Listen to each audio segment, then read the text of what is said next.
कटहल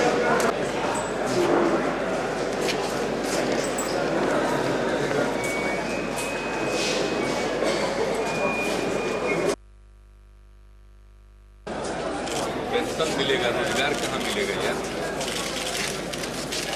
रोजगार तो चला रोजगार चल रोजगार पेंशन मिलता है कहाँ तक क्या नहीं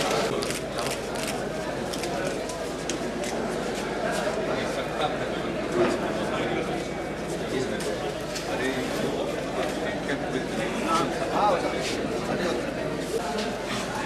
पेंशन मिलता है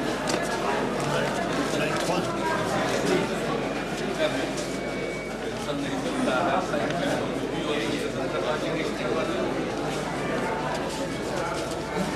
खाली आवास आवंटन को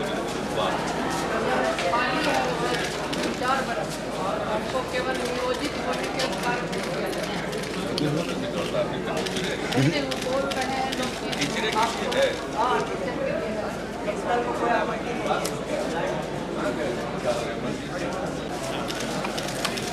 चलो पीछे चलो क्या बात है एजुकेशन के लिए आप क्या चाहिए और क्या मिल रहा है? पेंशन मिलता है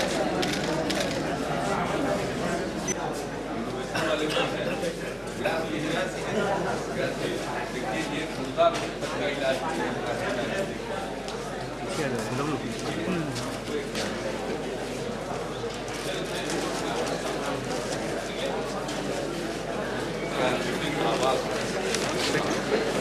आपके पेंशन मिलता है। देख लीजिए इंटीग्रेटेड शिक्षा परिषद में समायोजित नहीं हुए होंगे इसलिए पढ़ाया छात्र पढ़ाई मदद करवाइए पढ़ाई में पेंशन मिलता है। पेंशन अरे पेंशन देने का नियम है यार नाम पे करेंगे तो आप 200 बढ़ के 300 हो जाएगा।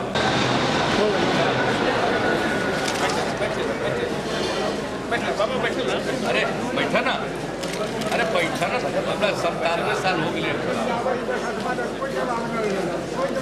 अरे आप तक प्रोसीडर चलो शिक्षक नियोजन के शिक्षक नियोजन यहीं से मिल जाता है। आप सुनिए ना 1 मिनट 1.5 मिनट आपको टाइम है, लेकिन शिक्षक नियोजन तो आपको DET पास किए होंगे तो नियोजन इकाई पास कर गए तो काम वाला को कैसे होगा? काम है उसमें भी रिजर्वेशन 3% है। कर्मचारी चयन आयोग द्वारा स्नातक स्तरीय परीक्षा संपन्न। इनको कर्मचारी चयन आयोग को भेजिए भाई।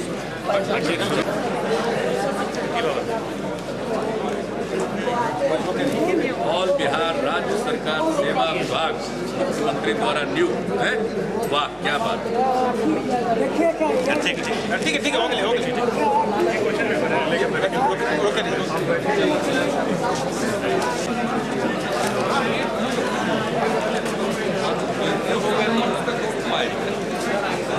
एक नंबर से हो या 2 नंबर से हो रेस मार्क का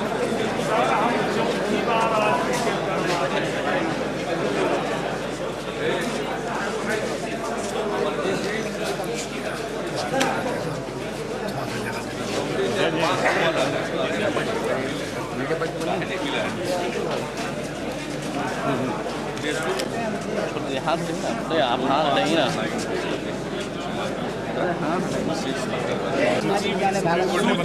सूची में हम आ गए हैं। 434 पढ़ाने के लिए पढ़ा रहे हैं।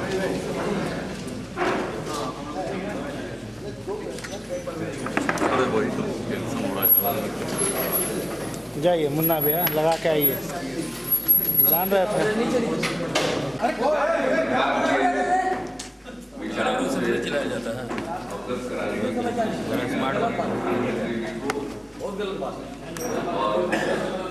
रंजित भाई सीधा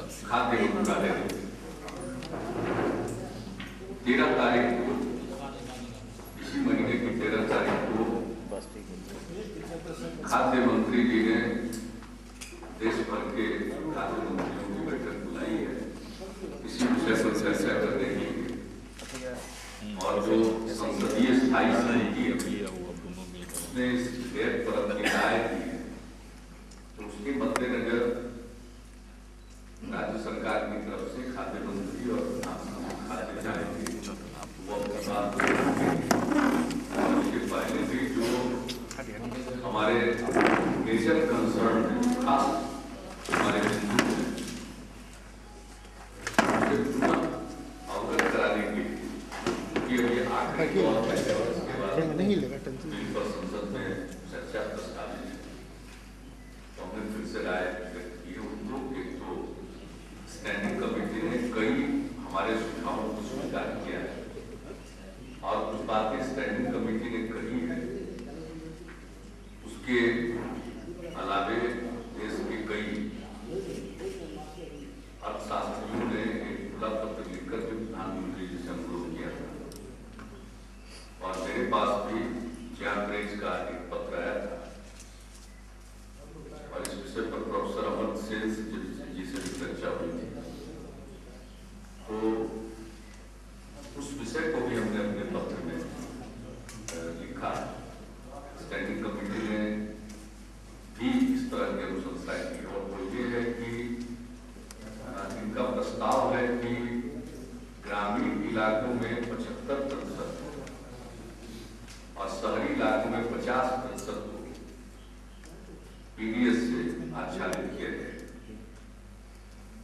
तो वैसी स्थिति में यह सुझाव माकूल है उसके भी हिमायती कि देश भर में कुल मिलाकर 75% होना चाहिए, न कि प्रत्येक राज्य में 75%। जहां जितनी जरूरत है उस हिसाब से इसकी गणना होनी चाहिए। एक तो ये हम लोगों ने के पक्ष में अपनी बात कही, और बाकी जो हमारे पुराने कंसर्न है, जैसे पहचान के लिए जो भी लाभार्थी हैं उनकी पहचान के लिए स्वतंत्र आयोग जरूर होना चाहिए, वरना एक्सक्लूजन हो, यानी लोगों को छोड़ा जाए या बाकी लोगों को शामिल किया जाए। इसकी जो पहचान निश्चित मापदंड पर हो तो उसमें किसी प्रकार की त्रुटि न रहे, और किसी कारण से अगर कोई व्यक्ति छूट गया है तो आवेदन देकर वो अपना दावा कर सके और जांच पड़ताल करके उनको शामिल कराया जा सके।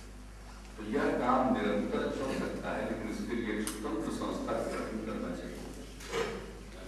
जब बीपीएल एपीएल के रूप में पहले लोग चिन्हित थे तो हमने उसका नाम कहा था बीपीएल आयोग, लेकिन उस आयोग का नाम कुछ भी हो, लेकिन शामिल करने के लिए या बाहर करने के लिए एक स्वतंत्र संस्था होनी चाहिए, ताकि किसी प्रकार की शिकायत किसी के मन में न रहे। दूसरी बात हम लोगों ने कहा कि जो फूड सिक्योरिटी कमीशन बनता है उसमें प्रस्तावित है 2 महिलाओं के लिए 7 सदस्यीय फूड सिक्योरिटी कमीशन और एक अनुसूचित जाति जनजाति की। हम लोगों ने अपना सुझाव दिया है कि इसमें अल्पसंख्यक समुदाय का भी व्यक्ति होना चाहिए और एक अन्य पिछड़े वर्गों से भी व्यक्ति होना चाहिए, और 7 सदस्य में से 5 सदस्य ग्रामीण पृष्ठभूमि के होने चाहिए, क्योंकि ग्रामीण पृष्ठभूमि के लोग होंगे तो वो गांव की स्थिति को बेहतर ढंग से व्यावहारिक तौर पर जाने समझ पाए। तो ये भी हमारा सुझाव है। इस तरह से अनेक हमारे सुझाव है। तीसरी बात और जो सबसे महत्वपूर्ण बात वो यह कि कानून हम बना देते हैं और एक कानूनी अधिकार लोगों को प्राप्त हो जाता है, और इसके लिए जो धनराशि की आवश्यकता है उसके बड़े हिस्से की जिम्मेवारी राज्यों पर थोप देते हैं। तो राज्यों के लिए स्थिति है नहीं। आज जो जल वितरण प्रणाली की योजना है वो केंद्र सरकार और इसमें परिवर्तन करने का विचार केंद्र सरकार में जो बैठे हैं उनका, तो उनकी तरफ से प्रस्तावित हुआ है। तो ऐसी स्थिति में इसमें जो अतिरिक्त खर्च होगा इसका भी पूरा भार केंद्र सरकार को, न कि आप बनाए पॉलिसी और भार राज्यों पर करना। तो ये संभव नहीं है, राज्यों के पास इतने संसाधन नहीं है। खास करके हम अपने राज्य के बारे में अच्छी तरह जानते हैं कि अचानक आप हजारों करोड़ का भार दे दीजिएगा और वो भी कानून के जरिए, तो हम ये भार कहाँ से उठा पाए? तो ये ठीक ढंग से क्रियान्वित नहीं होगा। इसलिए एक और बहुत ही महत्वपूर्ण हमारी मांग है कि इसको क्रियान्वित करने में, लागू करने में जो धनराशि की व्यवस्था है वो धनराशि का प्रबंध पूरे तौर पर केंद्र सरकार, क्योंकि केंद्र का आइडिया है, केंद्र की योजना है, केंद्र की योजना करना चाहते हैं, तो ये हमको कम करना चाहिए। तो यही पत्र लिखा है और हमारे खाद्य मंत्री और प्रधान सचिव की बैठक में जाएंगे और वो इन बिंदुओं को आप ही उठाएंगे, और हमने हर स्तर पर और हर बार इस पर अपनी राय दी है, और स्टैंडिंग कमेटी के सामने भी बिहार सरकार ने पूरे तौर पर अपनी राय रखी। तो हमने हर स्तर पर अपनी राय रखी और उम्मीद करते हैं कि बिहार और बिहार जैसे राज्यों के साथ न्याय होगा, और इसके लिए धनराशि का प्रबंध केंद्र सरकार करेगी, और इसको लागू करने में जो कठिनाइयां आएगी उसको दूर करने के लिए जो कुछ हमारा सुझाव है वो व्यावहारिक सुझाव है और युक्ति संगत बात हम लोगों ने कही है। मुझे विश्वास है कि इस पर केंद्र सरकार गौर करेगी, और हमने आदरणीय प्रधानमंत्री जी को जो पत्र लिखा है उसकी प्रति माननीय वित्त मंत्री जी को, योजना आयोग के माननीय उपाध्यक्ष को और खाद्य मंत्री तीनों को भेजी, ताकि इस पर अंतिम तौर पर जब निर्णय हो तो हमारे द्वारा जो बातें रखी गई थी उसको ध्यान में रखा।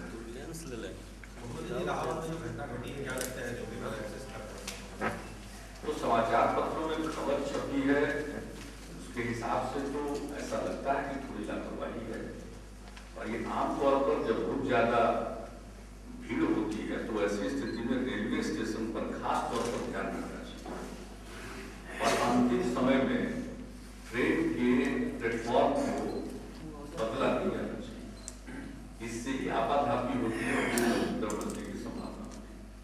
तो ओवरब्रिज संकरा होता है और एक साथ इतने लोग उसमें आते जाते हैं और फिर दोनों तरफ से आवागमन होता है, और इसी में ठेलम ठेल होता है और अंतर होता है।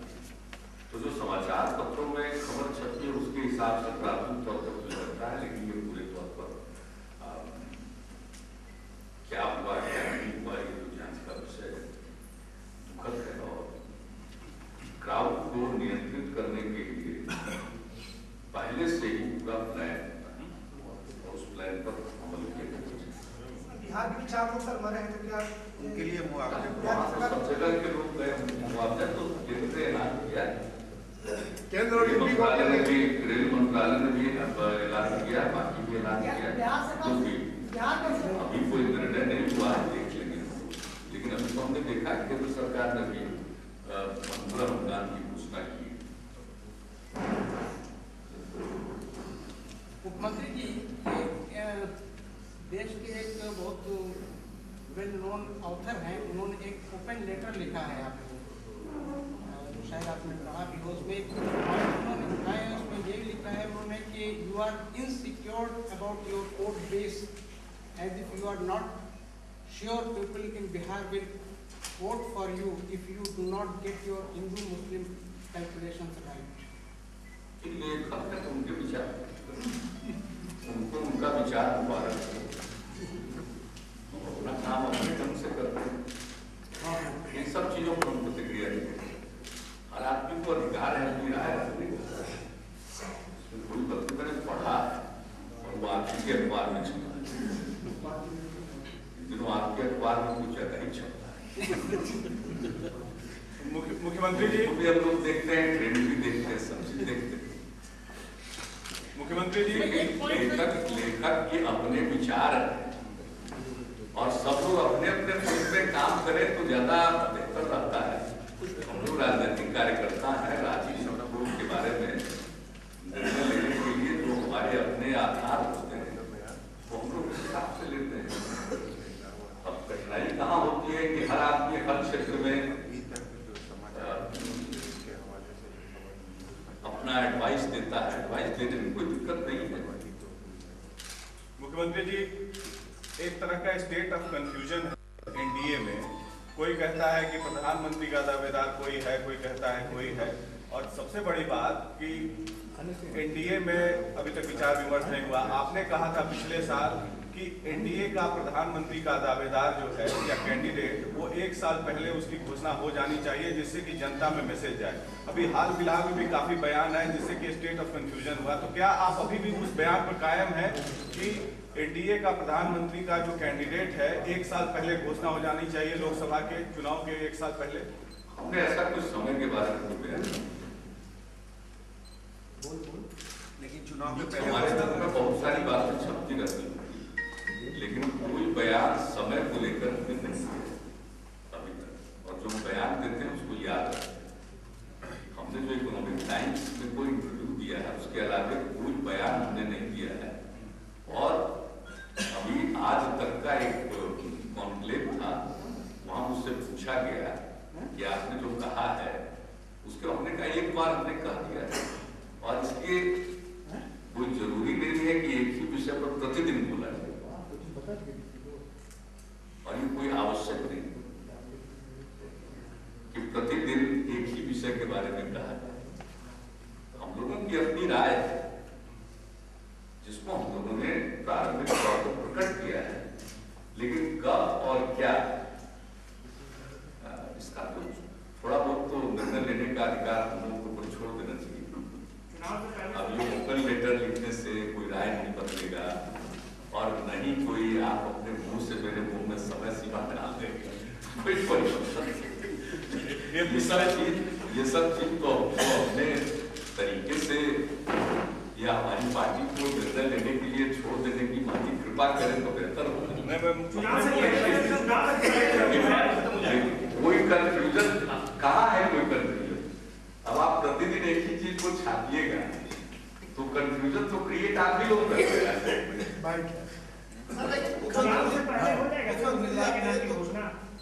ये तो सही है। क्या सही है सर? इन्होंने जो कहा वो हमने कहा सही। क्या मतलब उन्होंने क्या कहा आपको होना चाहिए? आप क्या चाहते हैं कि चुनाव से पहले उम्मीदवार की घोषणा हो जाए? आपने तो कभी नहीं कहा था कि कौन मुख्यमंत्री होगा, प्रधानमंत्री। ना हमने किसी आपने ये कहा था कि कैसा होना चाहिए सर? हाँ, लेकिन जो कहा था वो इकोनॉमिक टाइम्स में ठीक से छपा था। मतलब इकोनॉमिक टाइम्स से कितना ब्रांडिंग वहाँ पे तो मत बोलिए। आप एक ही ग्रुप के हैं ना? एक ही ग्रुप के हैं। टाइम्स ऑफ इंडिया हो या टाइम्स नाउ हो या इकोनॉमिक टाइम्स हो, एक ही ग्रुप के हैं आप। ये अंग्रेजी वाले ने बताया, हम लोगों ने बताया उर्दू नहीं बताया। आजकल कोई सबको बताना जरूरी होता, वो अपने आप फैल जाती है। टाइम फ्रेम आपने नहीं दिया था, लेकिन क्या उम्मीदवार की घोषणा हो जानी चाहिए? अभी सबको तो ये प्रतिदिन का कोई बहस का मुद्दा नहीं होना चाहिए। अपनी बात आपको बड़ी स्पष्टता के साथ कर दी है, उसमें किसी तरह का कोई जिसको कहिए कंफ्यूजन नहीं है। सर आपके नजरिए से कैसा होना चाहिए प्रधानमंत्री सर? मैं तो बता चुके कैसा होना चाहिए सर? नेट से निकाल कर देख लीजिए।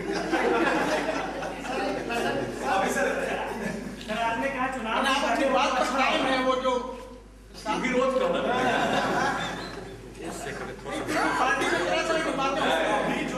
बवाल चल रहा है सर, हमारी पार्टी की राय एक है, कोई कंफ्यूजन किसी प्रकार का हमारी पार्टी में नहीं। जो बात करिए वही है, लेकिन हाँ इसके बारे में बार बार हमारे राष्ट्रीय अध्यक्ष कह रहे हैं कि भाई इन सब चीजों के बारे में फैसला तो बैठक में होता है सर। आपका और जब होगा बैठक होगी तो उस समय इसके बारे में तय होगा, क्या होता है इंतजार करना चाहिए। चुनाव से पहले नहीं होगा तो बता दिए कि आपकी राय सही है।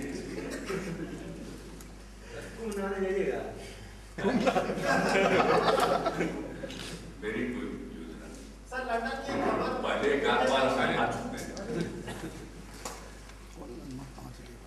चुनाव समय से पहले हो जाएगा।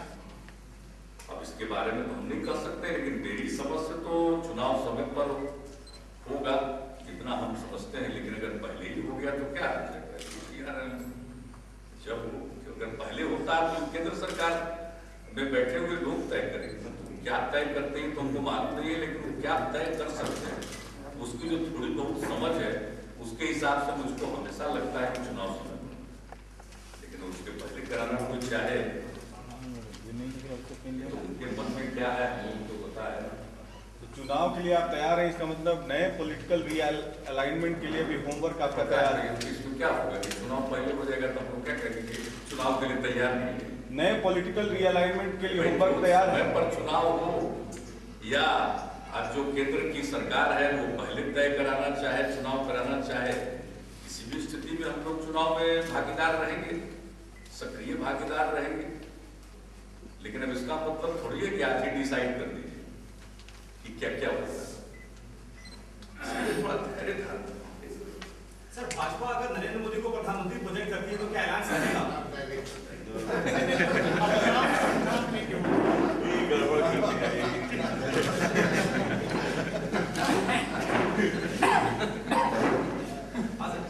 सर एक खबर है, सर मीडिया में खबर है कि ज्ञानेंद्र आपको वो कर रहे हैं कि यूपीए की तरफ जाने के लिए। पहले तो देखिए सर मीडिया में 8 तारीख को छापा है कि वो क्या पता है कहाँ क्या चलना हमको नहीं पता, पहले पढ़वा दीजिए।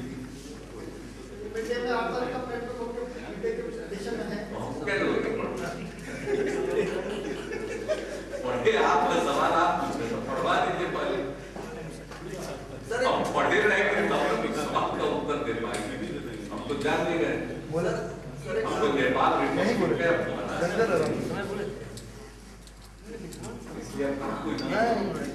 सर एक आराम